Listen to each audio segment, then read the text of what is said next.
I'm sure everybody else feels the same way I do. It was kind of a head full of ideas and some really amazing stuff. So thank you, all of you. I'm going to be a little bit selfish before we open up for other questions because I was told I could ask some. And so hopefully there'll be ones that are of interest to everybody else, because I certainly sensed some themes that we're running through that I think are really interesting. And I'd like to actually start with you, Fiona. In your looking backwards to look forwards to see what our practices perhaps should be, one of the things that came to mind is that technology in the past has influenced, for a time, how we're able to represent language in various ways. And it reminded me of something that I heard, I think, at an A-Type-I conference a couple of years ago, about an interesting shift in Latvian script and written representation during the period of the predominance of the typewriter, where nobody was making a typewriter that actually had all the diacritical marks just for Latvian scripts, or in that area. And so if we were looking back at that as a representation of Latvian, it wouldn't really be true. And so I guess that's sort of my question is, in your research and your looking backwards and evaluating the writing of different times and the representation of language, how do you find the truth? We'll start off with an easy one.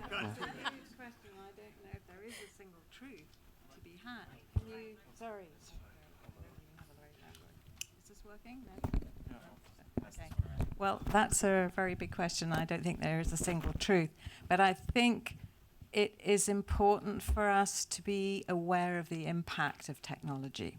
So, for instance, I mentioned one instance with a newspaper headline. And, I mean, you have to imagine that for 40 years, those kinds of headlines, which went out to millions of people, they changed what was considered legible. And so you then had a generation who grew up who were not used to other forms. And so it had to be a discussion. And so at that point, I was in a situation, I mean, just talking about that particular project, where I was sort of in a happy situation, whereas I was at Linotype, so I had programmers who were dedicated to non-Latin. I had the facilities because at that stage there was no desktop software. But I also was doing my PhD, and my tutor was also Bengali who knew the newspaper. So the School of Oriental African Studies thought, thank God, we've got someone in industry who knows what they're doing, and we are impartial and we can help. And then we had the newspaper who said, yes, we can take this on, we can have this discussion. So that there was no particular bias. I was the person in the middle wearing different hats, talking to everyone. And I said, you do realize you're going to get a lot of criticism if we reintroduce forms that I had been accustomed to, because I got into this because of the love of the literature. And the newspaper said, we will take the flak. And it was a pioneering newspaper. And they said they would. And they said, ignore anything that's being said to you. We in Calcutta, we are the ones who will take that. And they did. And people printed newspaper articles and various articles saying this was a retrogressive step, it was looking backwards. And we were vilified for doing this. And now it's just everywhere. And, you try to design something 8-point, and then you see it sort of larger than yourself, coming through duty-free. So I think the point is that I don't want to give the impression that you have to look at the past, and I'm always looking backwards. I think it should inform you. You need to know, how did it get to the present? How did it get to the state? And what are the possibilities? Thank you. So I'd like to actually, this was originally a question that I wanted to ask you, but I think it actually is something that everyone will likely have a response to. And I'm going to preface that by explaining a little bit about some of the work that I'm doing now with the W3C, which is the World Wide Web Consortium, or the people that create the standards that drive the web. And some of those things are related to variable fonts and their use on the web. And another thing that's just starting is the ability to progressively download pieces of a font. So the subsetting that that Roon was talking about, being able to happen on the fly, but as a standard across the web, not anybody in particular's thing. So with that, as taking those things as an assumption in this sort of leveler of what our available technology is, do you think that now and moving forward, we'll have the ability to represent language and meaning better, perhaps, going forward than we've been able to before, where we've had these constant series of compromises in favor of efficiency versus fidelity to the origins of the language. So I'd love to hear everybody's thoughts on that, and just kind of whoever wants to speak up and actually has a microphone that works. I apologize to the sound. I didn't. I mean no disrespect.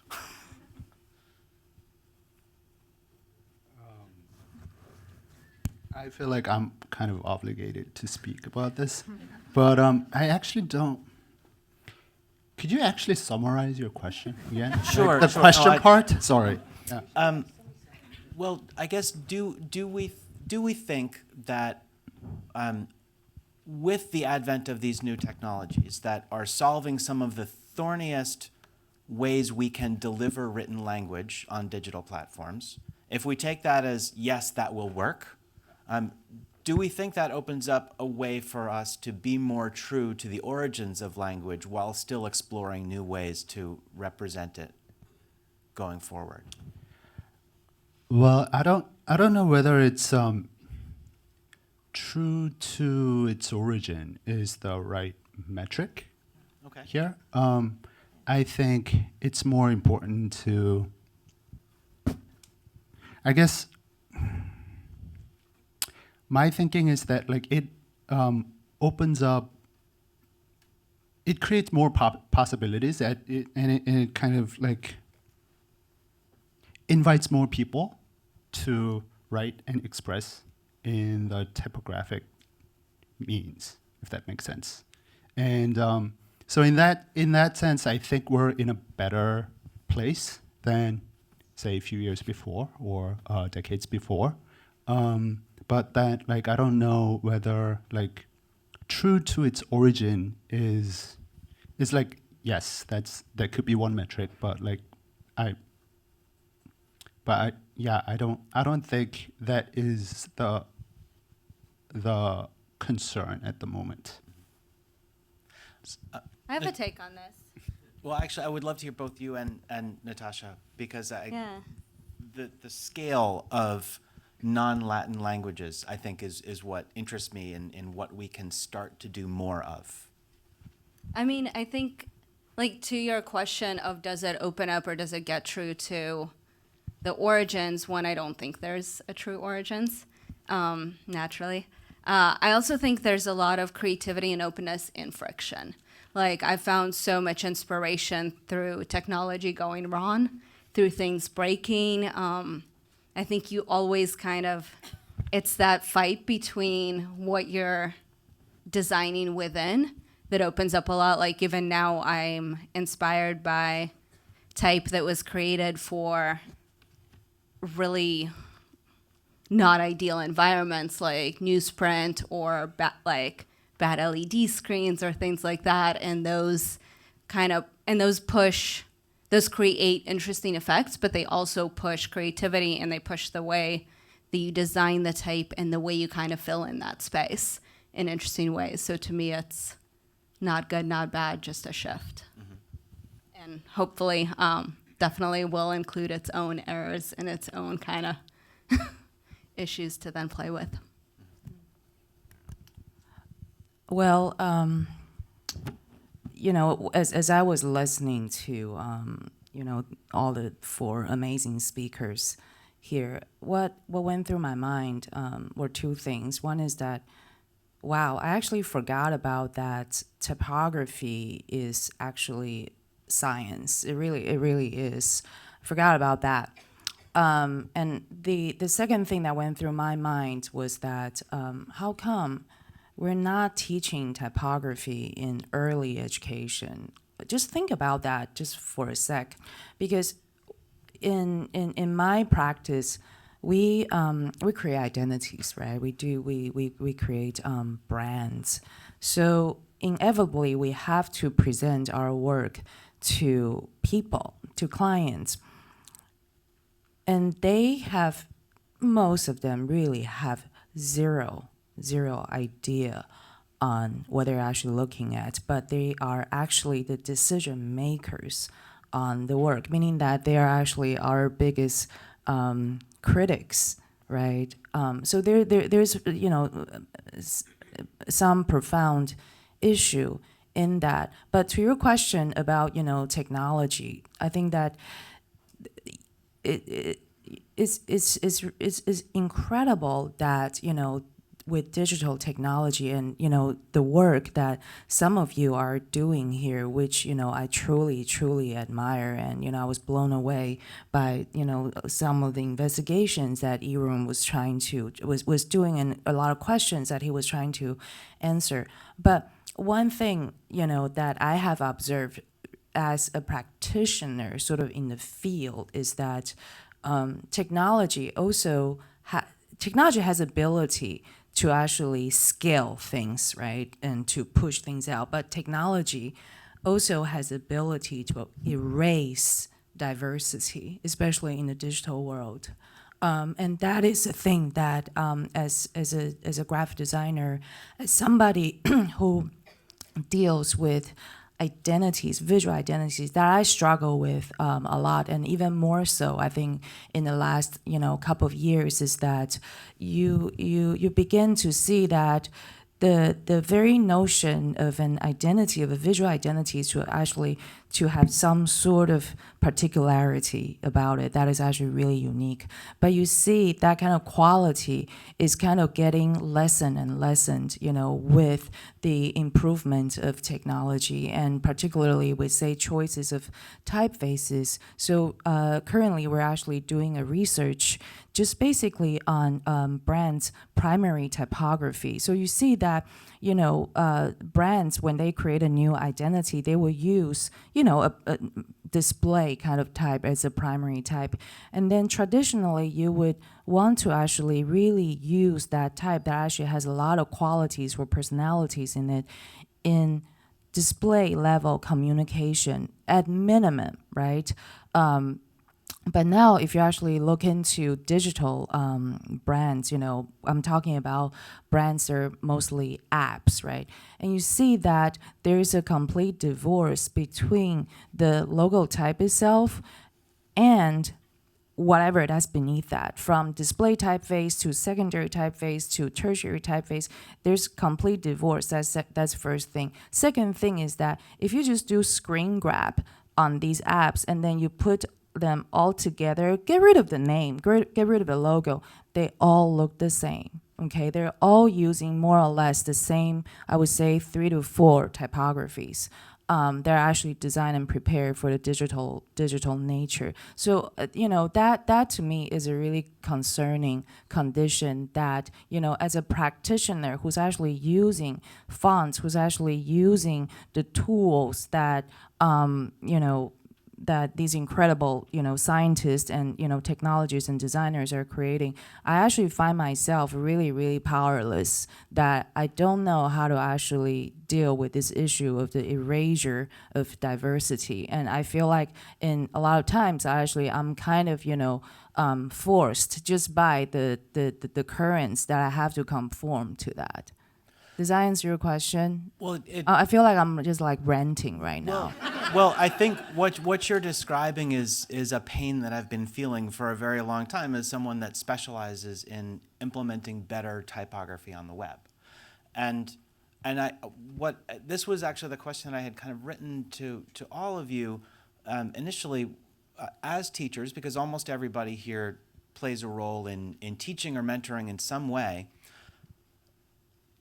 Really, the question is how do you or how can we do a better job as educators of helping our students and our mentees and our junior designers learn how to bring their knowledge of typography in a more traditional, non-digital sense to those platforms. Because the things that cause that lack is if you look across the board at digital design education, and I mean web design, UX, excuse me, none of them teach typography. None. This like maybe one or two fingers on a hand you might be able to find programs that do that, and so we're failing there because we have people who learn design but don't understand the tech, and I think some of us here are actually very technical and very interested in exploring that, but I'm not sure that we're figuring out how to translate that to the students who are studying design as a whole. So in your own practices, I guess, so here's the question, is how have you found ways to inspire your students to try and challenge those realities of three typefaces being used everywhere? Can I answer the last question? Sure. Yeah. Okay. Can Yep. I just, Go sorry, it's just, I'm quite opinionated about this. The previous question is that I fully agree with you. I'm not interested in necessarily being true to the origins. What are the origins? It's just understanding how we got here now. And I also feel, and Roger will know me for years, will testify to this, that I find technology important to exploit and to break through and do new things. And I'm finding that even today, it's not good enough. So yes, it's current, but there are certain things today that I could do that I can't do today, that I could do 30 years ago with proprietary software. Now, it's great it's not proprietary software anymore. But it's really frustrating that I can't do certain things. And then when you're saying about choices of typefaces and they all look the same, and I'm feeling sort of quite strongly about this, that, you know, talk about students, whereas I have a student in my class last week and he was texting to someone and I was saying, do you mind me telling me, I know you're writing in Bengali, what are you using, what's your phone? He said, no, I have to do it in Latin. And you have nearly 300 million speakers, so it's exactly the same size, I think, roughly, as the population of the United States. And they have nothing. They don't have a choice. And I think that what interests me is not necessarily about being true to the origins, but it's actually answering the needs of the people who need to use it and to give them a voice and to give them, as you say, diversity of voices, even within the typeface choices. So I'm having a rant now. I'm not particularly proud that the fact that if you go to West Bengal, there's Linotype Bengali. I was actually tickled pink standing yesterday by the taxi stand in New York, and there was Adobe Devanagari all over it, and I did actually take a picture of it. But you know, I just think that there needs to be more choices. So I agree with you, and I think that there should be an initiative that what exists should act as a catalyst, I'd hope, for new designs and innovative designs. And I think that the kind of courses that we have now provide these kinds of opportunities and these incentives, but I feel very strongly that there is no teaching in the use of type and typography. And if you go in many places in South Asia, the typography teaching is of Latin. It's Latin typography. And I think there would be a call for better typefaces and more suitable typefaces if people ran courses that actually designed posters, document design. I'm not a document designer, but who did that, and web fonts, and looked at mobile apps in using typography.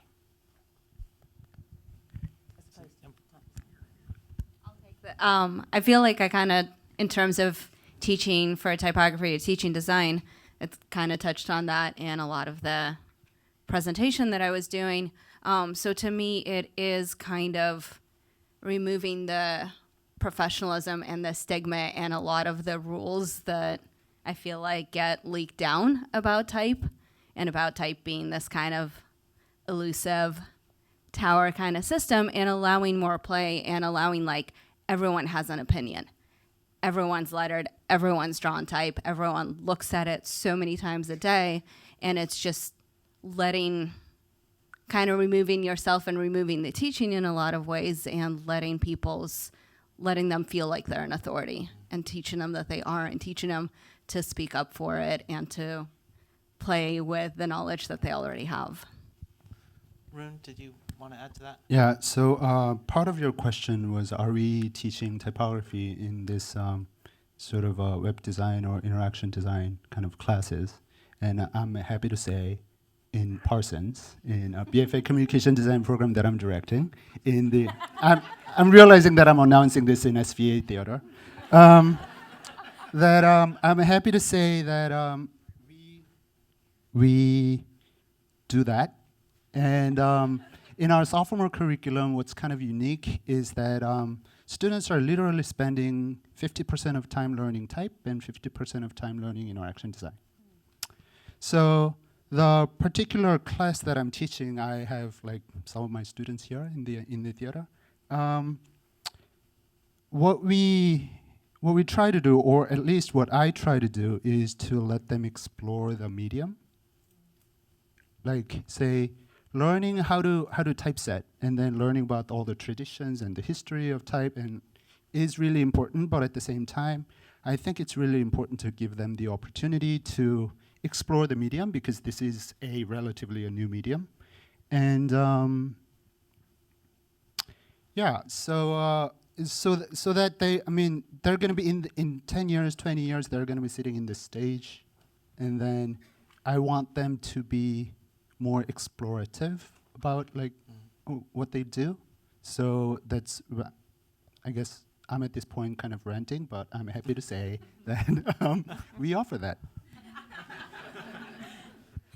I'll just add to, not necessarily about teaching, but about this connection between technology and multilingual design, that for many years, the big companies, the big foundries were working on multilingual projects by themselves without talking to local speakers and native speakers.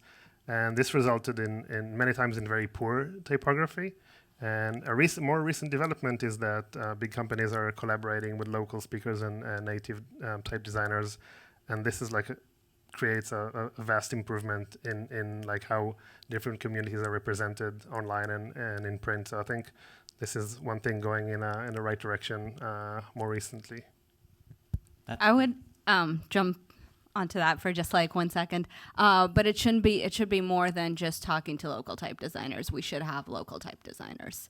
We should be giving them the jobs, and we should be teaching them how to actually do it instead of just having them as consultants. Well, I think that's a pretty good way to end my selfish questioning portion of this, and open this up to people in the audience if they would like to ask some questions while we still have some time. Anyone? We have microphones set up. I can't really see if anybody's raising their hand. I guess I'm a little person. Hi. Hi, Jason. Hi, everyone. Hi, Fiona. I'm Gloria Contra, and I'm with the Hofmas Milken Center for Typography.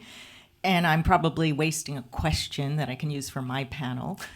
But I also find this to be very interesting, and maybe you can comment a bit on when you talk about certain words that were used: colonialism, minority, outsiders.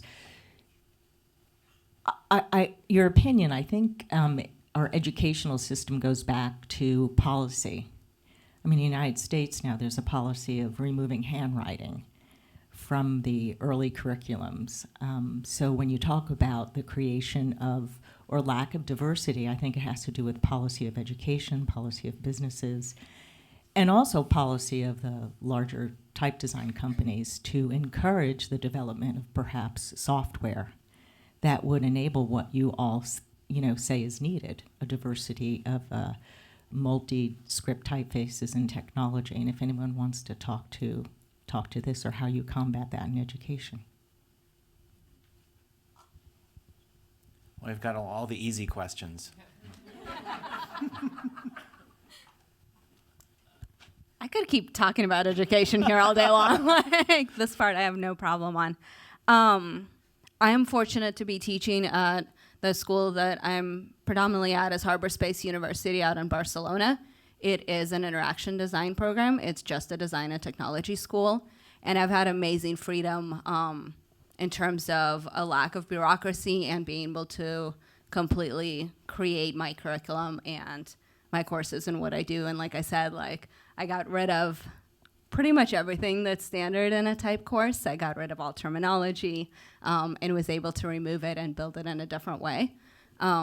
So I do see like some spaces kind of responding to this and doing it in kind of tactical ways, which is different than courses I was proposed elsewhere where the curriculum had to be approved and it had to go through these spaces, and it was much more backwards looking. Yeah, I think what Gloria brings up, I mean, I had heard about this. I mean, my kids are all older, so this doesn't impact them. But when they were in grade school, they got their cursive license. They were still teaching that, and so in third grade or something, they had to do it well enough that they could pass some sort of test. And when I think there were a number of people who brought up, particularly with the origins of Hebrew that Yotam was showing, where those forms and the way they're made have certain meaning and connotation, especially with the stresses on them and the elongation and what that brings up.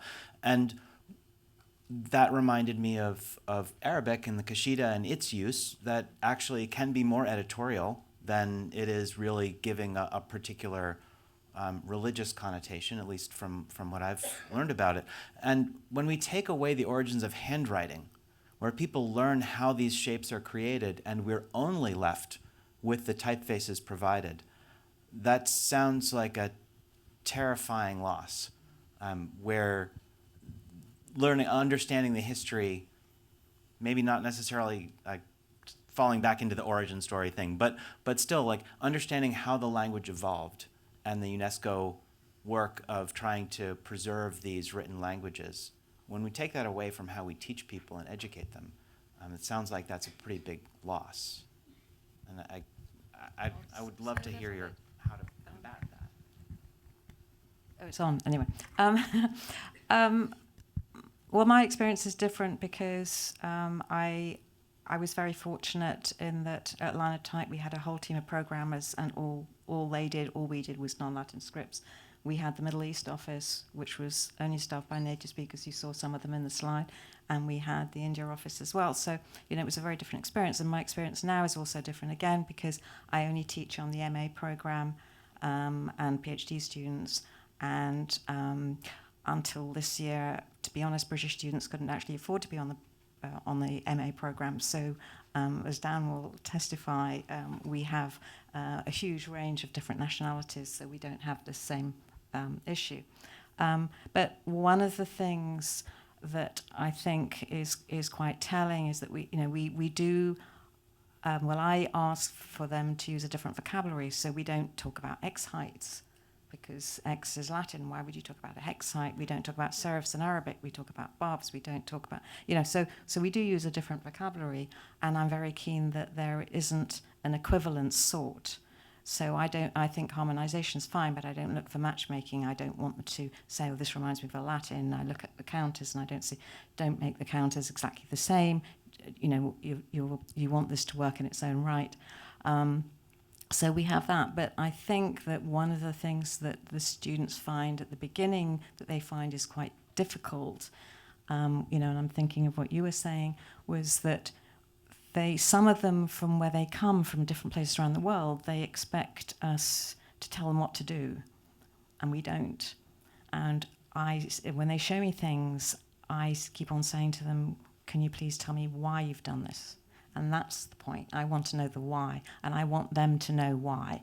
And I say, I don't have to like what you do, but you have to do it well. You have to tell me why. I don't want to, So it's not like a studio. I don't want them to produce things that I particularly like or want. I want them to be happy in their own right and to know that they've got skills that they can take elsewhere. But I always say, why have you done this? Like on the other hand, also in terms of handwriting, you could also look at it, what an amazing opportunity for language to evolve if it's no longer tied to handwriting, and all the places it could potentially go and still be legible and for us to still understand it and morph in different ways. I had another thought. I don't remember it. Come back to it. But also, I feel like this is kind of a golden era for calligraphy and lettering. It's becoming more popular than ever. And I know at least in Israel, I know there's much more workshops in lettering, calligraphy than ever before. And I think maybe to compensate the lack of official handwriting and calligraphy education. So what's not being done officially is compensated by art schools and independent organizations and classes. So I feel that's something that I'm seeing happening recently. That's great. I'm actually not sure how much time we're supposed to be using. I don't know if anybody can give me a clue. You have time. Okay, good. Well, then we'll keep going. Does anybody else have a question? We have they'd a like- comment right here. And could you introduce yourself and say where you're from? Hello. I'm a student from RISD, a senior. I'm born and raised in China. My question concerns, that's really loud, multilingual design, and specifically what group of, does it benefit different groups or audiences in different ways? I find it really some charming poetic dissonance in some of the identity from Natasha's presentation, that the intentional mistranslation informs a audience that understand both language in different ways. And in Yotam's presentation, some of the really functional trilingual signage and display offers to a monolingual user just on a very basic functional level. So that is my question.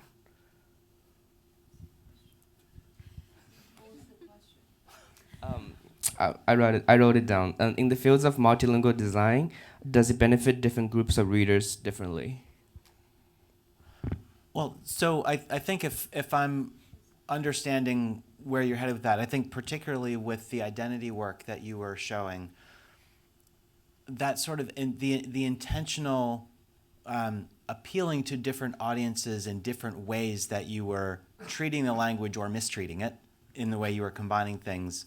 How much do you think about how an English an English native speaker would approach viewing and receiving that work versus someone that understands Chinese? Is that kind of where you were headed, how people would see it? Yeah, and also to some of the example from Yotam that it's also just a very functional ways of displaying information. So I guess the two sides for a multilingual user reader or a monolingual user reader. I mean, in most of the examples they shown is the purpose was to make the languages live in harmony, which you could use as a metaphor for like society if you want. So that's the purpose when you design something in this like equal, harmonious way. You kind of treat people in a similar way, if that's your question. And I feel like you obviously need to think about the context. I mean, I show the signage examples where you take into consideration the people that are going to use this design and read this design. So you look at hierarchy in different ways depending on the audience. But then you can kind of use design as a like optimistic tool to like design the future you want to see. So even though there's maybe like a minority in some sense, but once you put their language in equal way with other languages, maybe you're making sort of a like putting your wishes in the world in a like typographic way. That's like the little things designers can do. Well, in our work, for me, it's actually a really kind of, I have to say, kind of bizarre experience designing for, a Chinese-speaking audience. Where going back home to Taiwan, designing for that specific audience, because my formal training was 100% done here, in New York, in America. So there's this kind of very strange gap, between the kind of cultural fluency, which is what I have with Chinese culture and Chinese language, but also the kind of formal fluency, which is for me, it's a completely Western training. But in doing that body of work in 2014, which also extended a little bit into 2015, what I learned is that it's when it comes to culture, it is really, really specific, meaning that I don't expect the work that we produce would actually translate to different culture, meaning to actually be able to appeal to, English-speaking audience as well as Chinese-speaking audience. What we did is very, very culturally specific, despite that some of the stuff that we did does not translate well here, or doesn't translate at all. But I think that kind of specificity is what I'm always trying to, or what me and my team have always been trying to actually produce, regardless of the cultural or geographic, location of things. So for us, we do a lot of Cyrillic design, and Cyrillic covers all the ex-countries of the Soviet Union.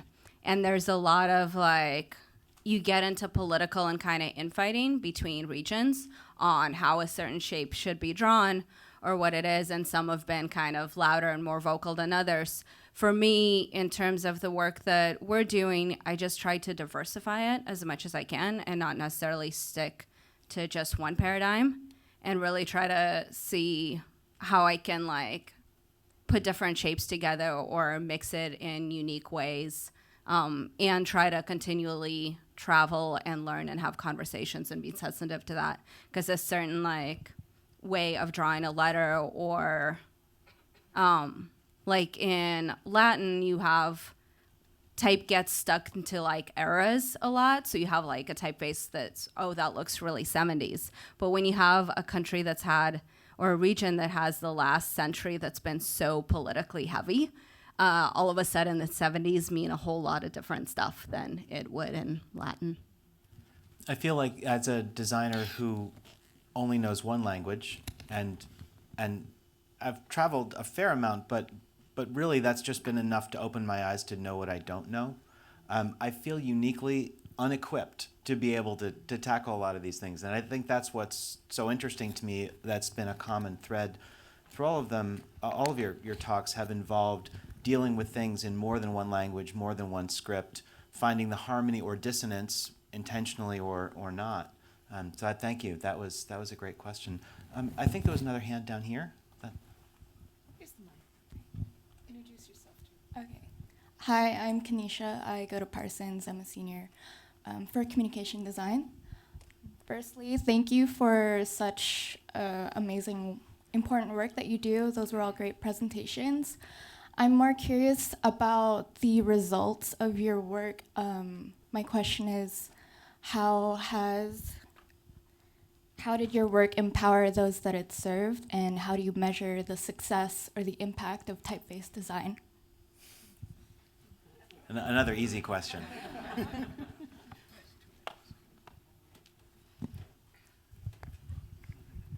Well, at university these days, we're always asked about impact, and I just find it a really, really difficult question. And sometimes you hope you haven't had as much impact anyway, because then it means you've got some sort of dominance. I'm lucky that I still work with the same newspaper mainly in Calcutta, and newspapers are just flourishing there. So at the moment, I mean, it's a terrible cliche, but you're only as good as your last work. And, so we've done new designs for them. I've just done designs for their paper for the last 40 years, and they have a circulation of 1.2 million and a readership of 5.6 million.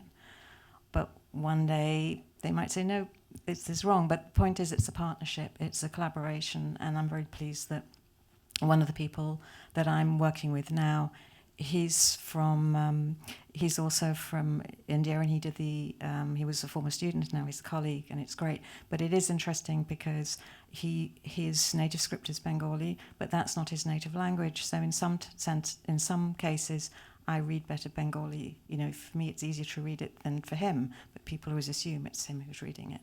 But I think that it's actually wonderful that he's been able to go back there after training in the UK and implement his work, and we're sort of learning from each other as well. So I think also that if there are more people who do typography courses there, I think that's the other impact that can be really helpful as well for designers within South Asia. So I'm hopeful for that. Well, about measuring the impact of design, I think design is almost impossible to measure. Again, this is something that I think about a lot because our clients will want to know, well, what is this design going to bring me, right? In terms of measurable returns, and my answer is that I don't know, because design kind of circulates in very unexpected ways, and design evolves and changes its impact over time in the most unimaginable ways possible. So it's very hard to kind of measure the work. So just to give you an example, this is something that I've been thinking about a lot, and this has nothing to do with typography, but it's really about design. So when iPhone first came out in 2007, it was, and it still is, perhaps the most groundbreaking piece of design in every way that we have seen in the history of mankind. It really just profoundly changed the way that we live and work, and how economy works, so on and so forth, right? So people celebrated iPhone and the industrial design of Apple for many years to come. But now, fast forward 11 years later, we're now asking ourselves, what have we done to ourselves that we turn the planet, really we turn a whole generation, including older generations like myself, into phone addicts. So this is something that people just started to think about, that researchers and psychologists and schools just started to realize that, wow, behind that piece of most incredible industrial design, there's actually all these unthinkable impacts and consequences that we're actually living through right now. So how do you actually measure that, right? So what I'm saying is that I tend not to think about, and I don't want to think about the measurable impact of our design. But when we're actually designing, we make the most serious choices that we're going to hold ourselves responsible for. But we don't like to talk about our work through the lens of measurement, because that is actually pretty shallow, in my opinion.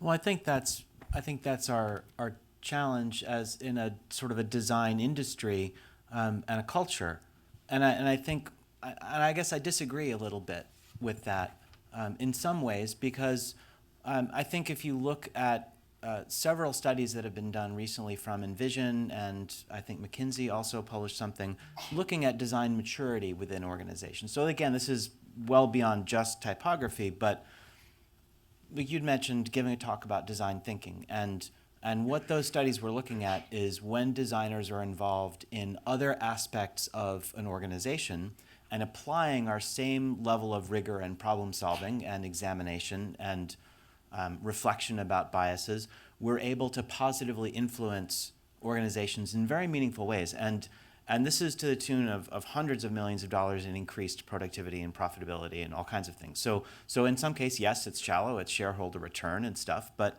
I think it's harder to observe and quantify. But I think the impact of design and the application of design principles is actually something that, when you are in tune to it, you can actually find meaningful measures of improvement. But it is an incredibly challenging thing. When you hear the cry of we want design to have a seat at the table, you need to have something to say when you get there, and you have to be able to understand and relate it to the people you're trying to sell it to. And I think I react a little bit strongly to that, I guess, but I think it's very important for us as designers that not only can we explain the why in our design decisions, but also the why in a larger context for an organization, a culture, and for our students. Yeah, I mean, thank you so much for asking really like wonderful and great and important question. I'm not just saying you're a Parsons student, but I really do think this is a really important question that we need to ask ourselves. And I think what Natasha just articulated and you articulated, I think it kind of captures the kind of the conversation or the kind of like multiple like ways of thoughts that like people have around this. And iPhone actually was like one of my favorite example when I kind of talk about these things, is because I was like probably one of the first person in my community to be like in line to buy that stuff, right? And then, but then in 2019, I'm just like, it's just this email notification is just killing my life, and I don't really know. So that's where this like, what's the problem are we solving here is kind of the first slide of my presentation. So I don't need to repeat what both of you have said. There were two things that I wanted to mention. One is that in this very narrow, specific kind of, well, let me put it this way. I think there could be some metric, but in a way that like we need to acknowledge that those metrics are very narrow, right? In a way that like the number of people watching TV show isn't like a direct translation of the quality of the TV show.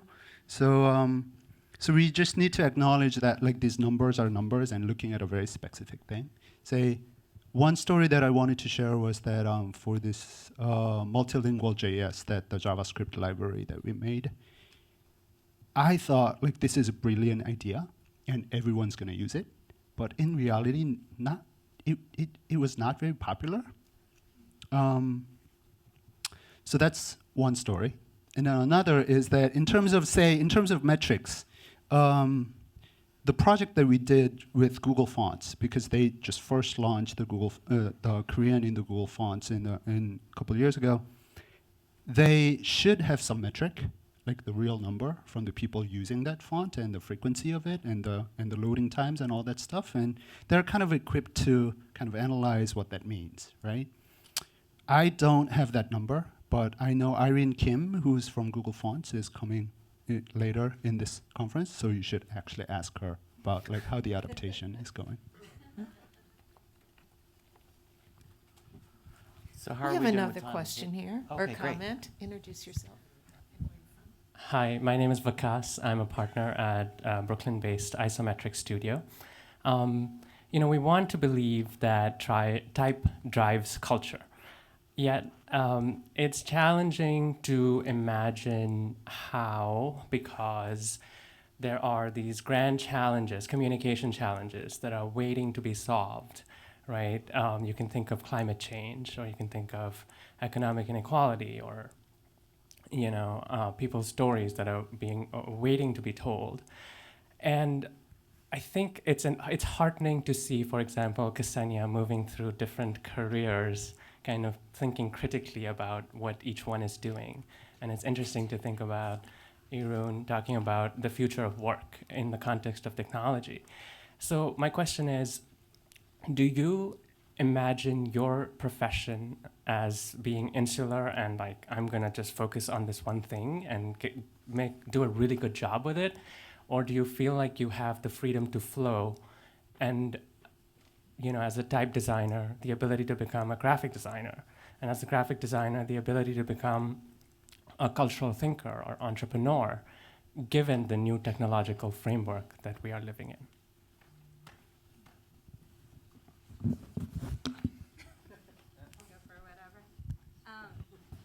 So I've had a lot of fluidity in my career, but I think less talking for me and more this was a question I was thinking a lot about when I started teaching. And it was, how do when I've had so much change in my career, and the type industry in the short time, like a decade that I've been in it, has been through so many changes, and there's it keeps shifting faster and faster. So to me, it was like, how do I teach them? And how do I teach for a world where I have no idea what it's going to be, where it's going to keep changing? And so that was also a lot in like kind of the way Fiona was talking too, of broadening and opening up and teaching for change and teaching for critical thinking and teaching for adaptability instead of teaching a tool or a technique. I think that's definitely been, I think that's been my common thread as well. I started studying graphic design in a BFA program, but working on websites at the same time. And that was 25 years ago. And I'm doing the same thing, but I'm doing things that are completely different. So making things for the web, but I became a typographer when for years I really couldn't, because it wasn't something that was available to use on the web. And now we can. But I think it is that teaching to learn, teaching to expect that the things that you need to learn and understand today are about how you go about solving problems, not the specific solution that you have today. And that, I think, is lost sometimes in the description or the understanding of what education is for. But historically, it was really about teaching people to think, not teaching people to do one specific thing. So I'm happy that my job changes every single day, and I don't know what the thing is I'll be working on tomorrow. But I think preparing people for that is probably the most important thing that we could do. Well, I feel I'm the imposter here because I've had no design background at all, and I came through with languages and literature, and it was my frustration at how these beautiful languages and scripts were so poorly represented in print that got me to apply for a job I saw advertised. You can probably tell from my first slide, I had a real difficult problem with the title of the conference. And I realized that it actually stood for TDC. And I was trying to think of something really clever at the end because, I did say at the end that I respond to culture, and it's, for me, I'm in a different world and type doesn't drive culture. It's the other way around. And then thinking about the impact, if you're actually doing things that some years ago meant people could actually vote because you did a design that could print ballot papers, it's quite important to work collaboratively with other people to affect that. But so I had a problem, and I tried to think of something instead that I was hoping to say, type responds to culture, but I couldn't think of a word with D that meant respond. I even looked at synonym, and I completely failed. So there we are. Confession time. I think we have time for one more. Oh, well, yeah. Hi, I'm Eric Doctor. I'm a graphic and type designer and teacher. Rich, in his opening remarks, talked about how effective work needs to resonate with individuals and thus reflecting a multicultural society. And Natasha said that we as a culture aren't as interested in poetry anymore as we used to. And I think one thing that makes effective poetry is that it resonates with an individual. And so while we're striving for things that are universally resonant or universally accessible, whether in designing or in teaching, how do we resolve the tensions between enabling the best individual outcomes while preventing the worst overall outcomes? Another easy question.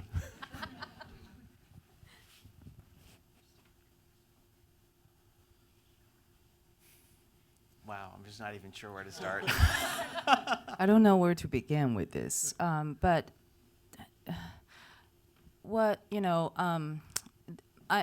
this may sound really simplistic, but this is something that I've been thinking about, particularly, with my students. I teach undergrad, third-year students.